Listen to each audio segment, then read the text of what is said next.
frat president spent 3 hours harassing me at a party, not knowing I was his boss's daughter. I showed up at my very first frat party my freshman year and immediately ran into Adam. To everyone else there, Adam was the frat president. But I knew him as the unpaid intern who'd been fetching coffee for my dad for the past 3 months, desperate to score his dream job at my dad's firm. I recognized him, but it became immediately clear that he did not remember me. "Well, hello," Adam said, looking me up and down with a smile that probably worked on most freshmen. "I'm Adam, president here. You're definitely new. I'd remember a face like yours." He stepped closer, blocking my path to the main room. "Let me get you a drink, give you the VIP tour." Not everyone gets personal attention from the president. When I politely declined and tried to move past him, his smile faltered.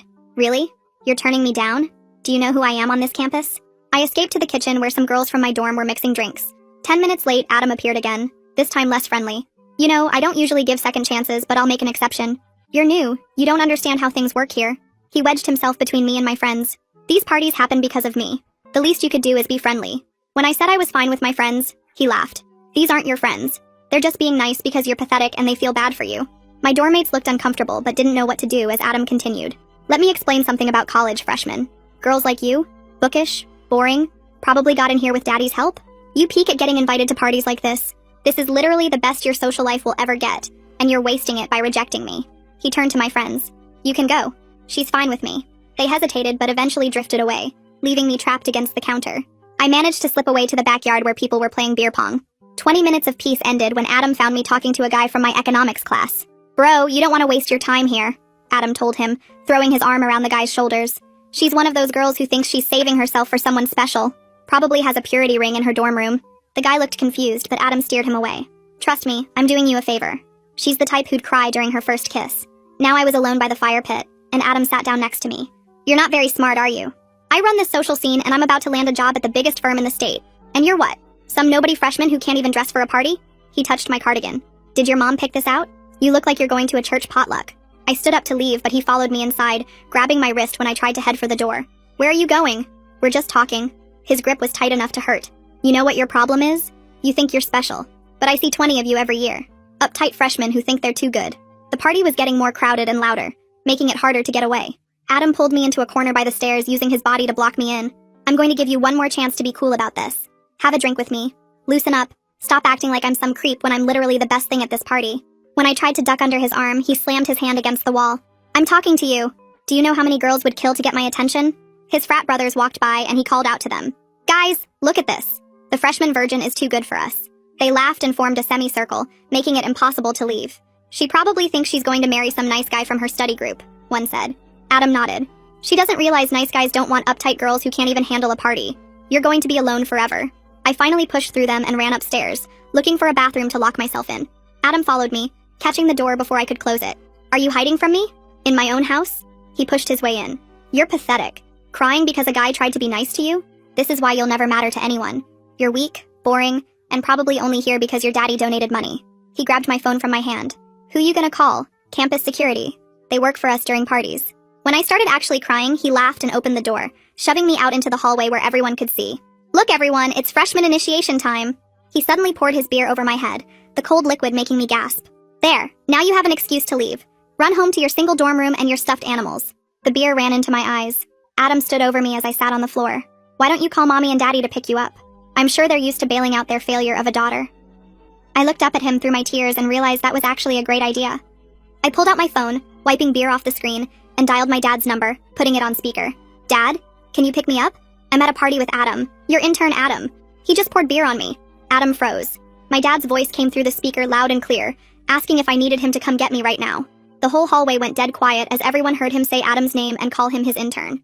Adam's face turned white as a sheet while he stared at my phone like it might bite him. I told Dad yes, please come get me, and asked him to stay on the phone until he got here. My voice was shaky, but I made sure everyone could hear me clearly.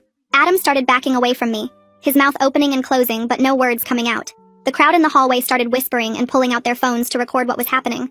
People were pointing at Adam and I could hear someone say his career was over before it even started. Adam's frat brothers looked totally confused about why their president suddenly looked so scared. Charlotte pushed through the crowd and rushed over to me, helping me stand up from the floor. She took one look at my beer-soaked clothes and saw the red marks on my wrist where Adam had grabbed me. Without saying anything, she stepped right between me and Adam, blocking him from getting any closer. Dad's voice came through the phone saying he was already in the car and would be there in 15 minutes. He asked if campus security was there, and when I said no, He told me he was calling them himself while driving. I could hear him dialing on another phone in the background. Adam finally found his voice and started moving toward me, saying we should talk about this privately and work things out. Charlotte told him to back off in a voice loud enough for everyone to hear. More students moved in around us, forming a protective wall between Adam and me. Someone in the crowd shouted that Adam's career at the firm was definitely over now. Two of Adam's frat brothers grabbed his arms and tried to pull him away, telling him he needed to leave before this got worse. But Adam just stood there frozen, staring at me like he was watching his whole future fall apart. One of his brothers asked what was happening and why Adam looked so scared, but Adam couldn't even answer him. The guy just kept staring at me with his mouth hanging open. Within minutes, I heard heavy footsteps on the stairs and Sean from campus security appeared in the hallway. Dad must have given them the exact address because Sean came straight to me. He looked at my wet clothes and immediately asked if I needed medical attention for my wrist.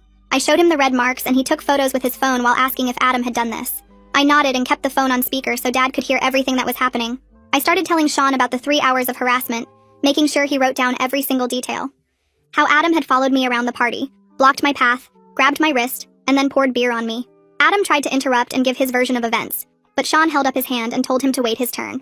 More campus security officers arrived along with 2 campus police officers, who started taking statements from people in the hallway. Several students came forward right away to say they saw Adam pour the beer on me. A girl from my dorm told them she heard Adam calling me pathetic and saying horrible things. One guy said he saw Adam grab my wrist when I tried to leave earlier. The officers were writing everything down while Adam stood there looking smaller and smaller.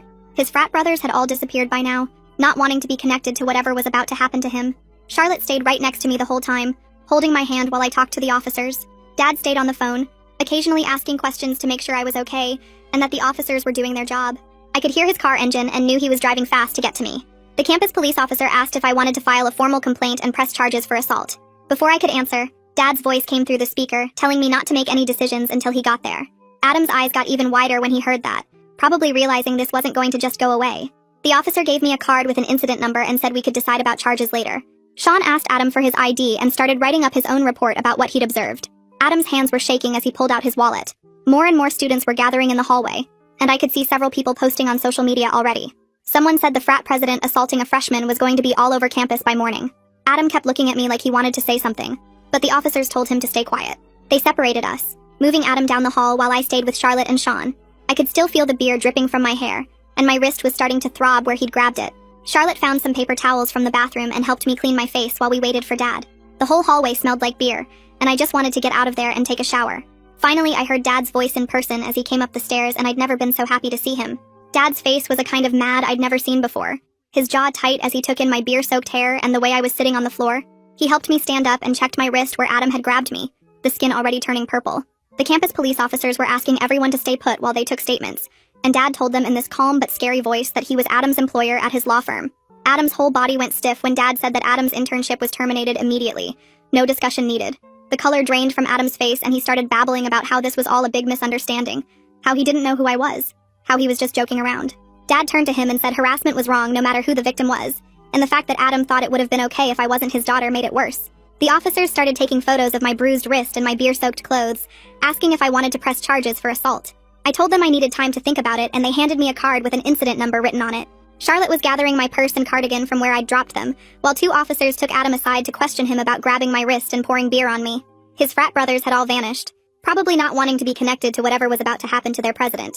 Dad kept his hand on my shoulder while we walked down the stairs and out to his car, Charlotte following us and saying she'd drive behind us to make sure we got home safe. The second I got in Dad's car and the door closed, everything hit me at once and I started sobbing, my whole body shaking from what had just happened. Dad reached over and squeezed my hand, telling me none of this was my fault, and that Adam would face every single consequence coming to him.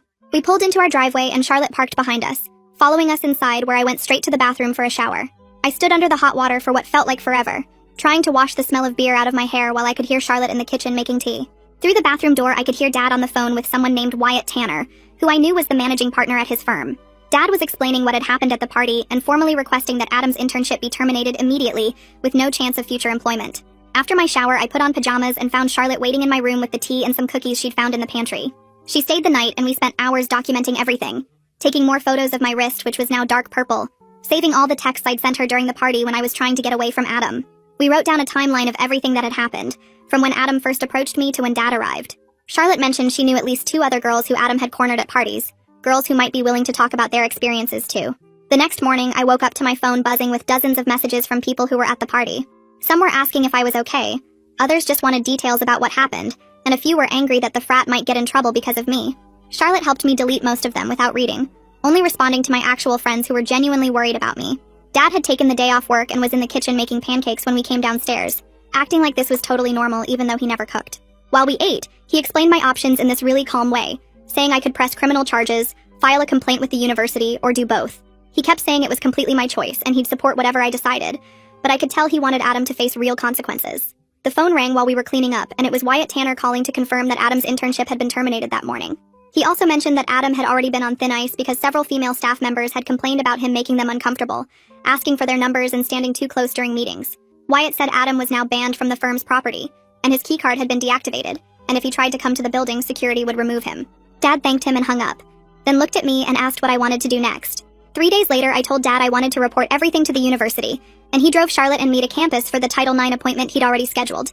The office was in the admin building's 3rd floor, and Layla Garcia was waiting with a stack of forms and pamphlets spread across her desk. She had me go through everything that happened at the party while she typed notes on her computer, asking specific questions about times and witnesses and whether I had any evidence. Charlotte showed her the texts I'd sent during the party, and the photos of my bruised wrist, and Layla printed everything for the file. She explained how the investigation would work, that they'd interview Adam and any witnesses we could name, and that the process usually took about 60 days but could be longer. She handed me a no-contact order that she'd already filled out, saying Adam couldn't approach me anywhere on campus, couldn't text or call or email me, and if he violated it, he'd face immediate suspension. The order went into effect that day, and campus security would be notified within the hour. We spent 2 hours in her office going through my rights as a complainant, the possible outcomes ranging from warnings to expulsion, and how I could have a support person at any meetings. By the time we left, I had a folder full of resources and Layla's direct number programmed in my phone.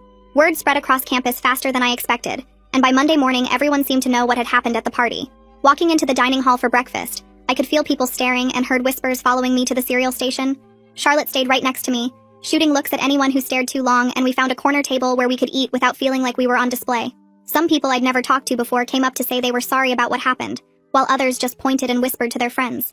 In my psych lecture that afternoon, people kept turning around to look at me, and the professor had to ask everyone to face forward twice. Between classes, I got an email notification from an address I didn't recognize, and Dad called me immediately to say Adam's lawyer had sent something, but our lawyer would handle it so I didn't need to read it. He said it was Adam trying to apologize and asking me not to pursue charges because it would ruin his future, which Dad called manipulative garbage that we'd add to our evidence file. The lawyer had already drafted a cease and desist response reminding Adam about the no-contact order. That same week, 3 different girls messaged me on Instagram saying they'd had similar experiences with Adam at other parties. One sophomore described how he'd cornered her in the basement during homecoming weekend, another freshman said he'd grabbed her at a mixer, and wouldn't let go until her boyfriend showed up, and a junior told me about Adam following her to her car after she rejected him at a party last year. We met at the campus coffee shop, and they agreed to talk to Layla together, so I set up another appointment and we all went to the Title IX office. Layla took each of their statements separately, while the rest of us waited in the lobby, and when she came out after the last interview, she said this established a clear pattern of predatory behavior that would strengthen the investigation. The frat got pulled into an emergency review by Greek Life 2 days after the other girls came forward, and they had to suspend all social events while the investigation was happening. This made a lot of the brothers angry, and some of them started posting on social media about how one person was ruining their whole semester, though they didn't use my name directly. Charlotte screenshot everything before they could delete it, adding it to our growing evidence folder. I started having nightmares about the party and couldn't focus during lectures, so Charlotte walked me to the counseling center and waited while I had my first appointment with Gabriela Diaz. Gabriela had me describe what happened and then explained that freezing when Adam grabbed me was a completely normal trauma response, that my brain was trying to protect me by shutting down instead of fighting. She taught me some breathing exercises for when I felt anxious, and scheduled me for weekly sessions to work through everything.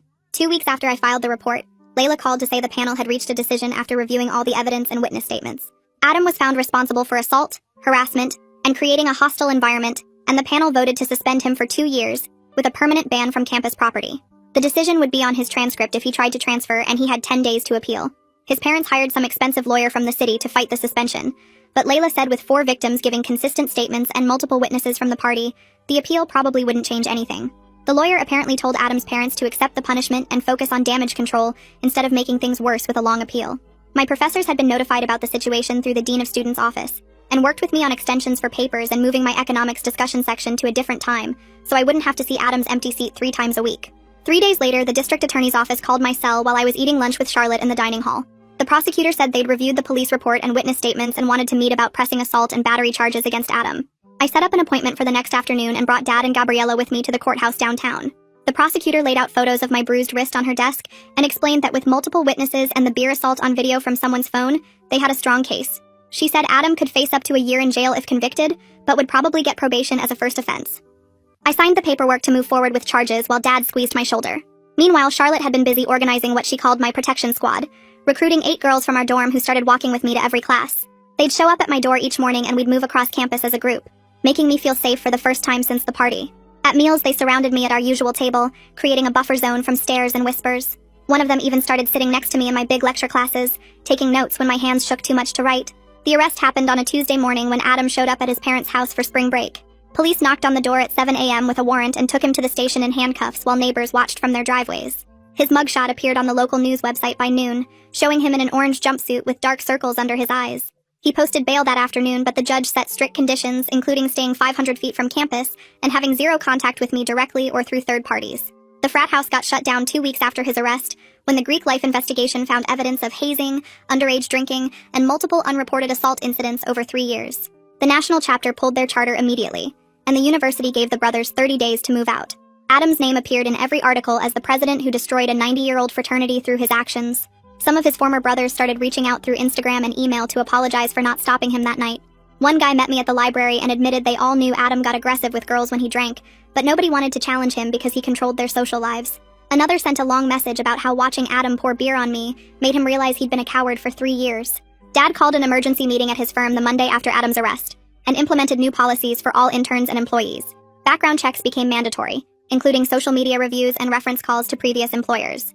He also brought in consultants to run harassment training sessions that everyone had to attend, even the senior partners. He told me later that Adam had taught him an expensive lesson about the importance of really knowing who you're bringing into your company. The preliminary hearing happened 6 weeks after I pressed charges, in a small courtroom downtown with wood paneling and uncomfortable benches. Adam's lawyer tried to paint the whole thing as typical college behavior that got blown out of proportion. He kept using phrases like youthful mistake and party atmosphere while I sat there with Charlotte holding my hand. The judge, a woman in her 60s with gray hair pulled back tight, looked at the photos of my wrist and watched the video of the beer assault twice. She said she'd seen plenty of college parties in her career, and none of them gave anyone the right to physically restrain and humiliate another person. When spring semester started, Charlotte and I moved to a different dorm on the opposite side of campus from the old frat house. Our new hallmates had heard about what happened and immediately adopted us into their group. They had a whole system of checking in on each other through a group chat, and nobody went to parties alone. Our RA was a senior who'd been through something similar her freshman year, and she made our floor a safe space where we could talk about anything. 3 months after the arrest, Adam's lawyer contacted mine about a plea deal to avoid trial. He'd plead guilty to misdemeanor assault in exchange for 2 years probation, 200 hours of community service, and mandatory counseling for anger management. He also had to pay all my medical bills from the wrist injury and therapy sessions, which came to almost $8,000. The judge approved the deal, and I didn't have to testify at trial, which Gabriella said would help my healing process. The university used our case as a catalyst for major changes to Greek life policies and training requirements. They created something called the Party Safety Initiative that all Greek organizations had to participate in before hosting any social events. It covered consent, bystander intervention, and the consequences of harassment with real examples from recent cases. They asked if they could use my story anonymously in the training materials, and I agreed because maybe it would stop another Adam from thinking he could get away with it. Charlotte started dragging me to small gatherings in our new dorm, just 5 or 6 people watching movies in the common room at first. She'd sit next to me the whole time, and we had this system where I'd tap her knee twice if I needed to leave. The first party we went to after everything was a birthday thing for someone on our floor, and Charlotte brought 3 other girls from our hallway with us. We all stayed together near the kitchen, and when some guy I didn't know tried to corner me by the drinks, Charlotte appeared out of nowhere and pulled me away to look at something on her phone. Our whole friend group had code words now. Like if anyone texted pizza in the group chat, it meant come get me immediately. I went to therapy every Tuesday at the campus health center, and Gabriella had this way of making me talk through everything without feeling like I was analyzed. 6 months after the party, I could finally sleep through the night without waking up in a panic. Gabriella showed me my intake forms from when I first started, and the difference was shocking. All those symptoms I'd marked as severe were now mild or gone completely. She said speaking up about what happened had helped more than years of therapy might have otherwise, because I'd taken back control. I found out about Adam through the campus rumor mill when someone mentioned seeing his name on a transfer request at the registrar's office. Charlotte's friend who worked in admissions said he'd applied to 3 other schools in state, but they'd all rejected him after checking his disciplinary record. His LinkedIn disappeared one day, and this guy from his old frat told me at the coffee shop that Adam was working at some electronics store near his parents' house. The same guy said Adam had tried to finish his degree online through some sketchy program that barely counted as accredited. Dad started calling me every Sunday night to check in. Real conversations, not just the quick house school talks we used to have. He'd ask about my classes and friends, but also about how I was handling everything, if I felt safe on campus, if I needed anything. He came to visit more often too, taking me and Charlotte out to dinner and always making sure I knew he was proud of how I'd handled everything. When he saw guys looking at me the wrong way at restaurants, he'd get this protective look, but he never said anything unless I brought it up first. The university gave Charlotte some award at the end-of-year ceremony for being an outstanding bystander and advocate. She had to go up on stage in front of everyone, and the dean talked about how her actions had made a real difference in a serious situation. Charlotte just laughed about it later and said she was just being a decent human. But I knew how much she'd done for me those months. I switched my major to pre-law after sitting in on one of Layla's presentations about victim advocacy and realizing that's what I wanted to do with my life. My grades went from barely passing to dean's list because I actually cared about what I was studying now. The professors in the legal studies department were mostly former prosecutors and defense attorneys who had real stories about helping people navigate the system. They'd use examples from actual cases, and I'd sit there taking notes thinking about how I could help someone going through what I went through. The old frat house sat empty for months after they shut it down, until the university announced they were converting it into a women's resource center. They gutted the whole place and rebuilt it with meeting rooms, a library, counseling offices, and safe study spaces. At the opening ceremony, they asked me to say a few words, and I just talked for maybe 2 minutes about how important it was to have spaces where women felt protected and supported. Standing in that same building where everything had happened, but seeing it transformed into something positive felt like the universe balancing itself out somehow. This guy who'd been one of Adam's frat brothers came up to me outside the library one day looking really uncomfortable. He said that testifying at Adam's hearing had made him realize how messed up his own behavior had been at parties, and with girls in general. He'd started going to counseling and was volunteering with the campus prevention program, teaching other guys about consent and respect. He thanked me for speaking up because it had opened his eyes to things he'd been ignoring or participating in without thinking. There was this guy in my study group for constitutional law who always saved me a seat and brought extra highlighters because I always forgot mine.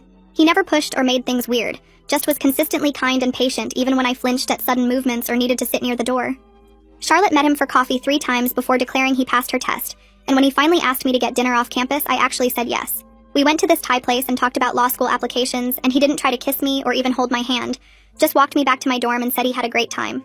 Charlotte was waiting in my room, and when I told her about the date, she said it was the first time she'd seen me really smile in months. Layla called me into her office one afternoon to ask if she could use my case as an example in training materials for new Title IX coordinators at other schools. She said the way everything had been documented and handled could show others how to properly support survivors and take swift action. She promised to remove identifying details, but wanted to include the timeline and the coordination between different offices. I signed the permission forms feeling like maybe something good could come from all of this if it helped even one other person get the support they needed. 3 weeks later, a thick envelope arrived from a law firm I didn't recognize. And when I opened it, there was a letter from Adam's parents saying they'd been blind to their son's behavior patterns and were establishing a fund for campus assault prevention programs. The check attached was for $50,000 made out to the university's new safety initiative, and they asked that I be informed but not contacted further about it. Charlotte was sitting next to me when I read it, and she grabbed the letter to read it herself, then said they were probably trying to avoid a civil lawsuit, but at least the money would help other students. That same afternoon, Layla called to tell me about a summer internship opportunity at a firm that specialized in victim advocacy and campus assault cases, and asked if I wanted her to recommend me. I filled out the application that night, and 2 weeks later got an interview where the partners asked about my experience and how I'd want to help other survivors navigate the legal system. They offered me the position on the spot and said they'd been following my case and were impressed with how I'd handled everything. Charlotte and I started looking at apartments for junior year, and we made a list of requirements that included deadbolts, security cameras, first-floor windows with locks, and a building with controlled access. We spent 3 weekends driving around looking at places, and each time we'd test the locks, check the sightlines from the street, and ask about the other tenants. The landlord at one place laughed when Charlotte asked about the response time for police calls, but we just crossed it off our list and kept looking. We finally found a place 6 blocks from campus with everything we wanted, plus a doorman who worked nights and remembered everyone who came and went. The lease signing felt like a big step toward normal life, and we celebrated with ice cream even though it was just a regular Tuesday. 2 days before the semester ended, I got an email from the university president's office saying I'd been selected for the Courage Award at the closing ceremony. Standing at that podium in front of hundreds of people, I kept it short and just said that courage wasn't about not being scared, but about speaking up even when you were terrified. My hands shook the whole time, but I made it through, and when I sat down, Charlotte was crying, and my dad was recording everything on his phone. The last day in my dorm room, I was packing boxes when I found that cardigan shoved in the back of my closet, still in the dry cleaning bag from when Charlotte had taken it to get cleaned months ago. I held it for a minute, remembering that scared girl who thought a cardigan would keep her safe at a party, then folded it carefully and put it in the donation pile. Charlotte helped me carry the boxes down to my dad's car, and as we loaded everything, I looked back at the dorm where everything had started and felt ready to move forward. The donation center was on our way home, and when I handed over the bag with the cardigan, the volunteer smiled and said it would make someone very happy. Thanks for sticking with me through all my questions and wonderings. It's always so interesting exploring this stuff together. Until we meet again,